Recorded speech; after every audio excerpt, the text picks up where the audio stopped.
zat jong ngadem ya kipop kisang ngawan ay shim to shim ya ngako trai ngala Aiti Lut ngala Aiti Lut hame baroh konong penim ngala Aiti Lut ngala Aiti Lut ngala Aiti Lut hame baroh konong penim ngala Aiti Lut.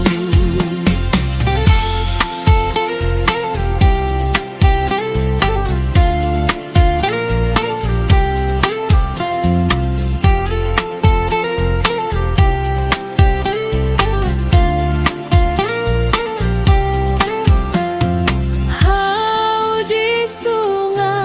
Aiti Lut ai ngalong jong be junom ai men sim jong me un hikai ba ngalong jong me ko trai Ngala Aiti Lut ngala Aiti Lut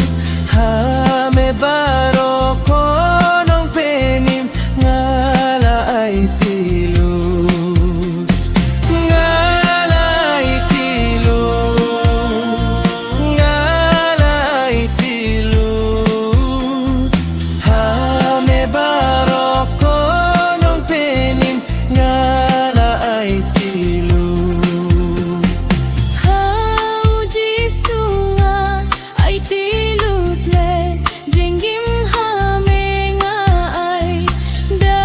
jingieid pat bor jong me hitrai ya me ngan yai sakhi Ngala Aiti Lut ngala Aiti Lut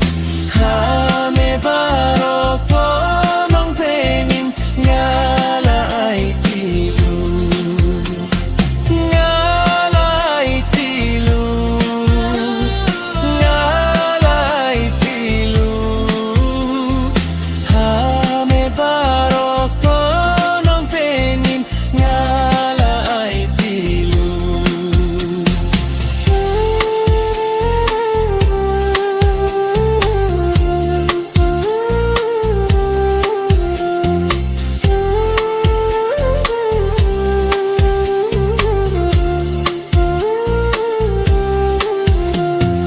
Hau Jisu nga Aiti Lut ham hanga ka ding jing blei ka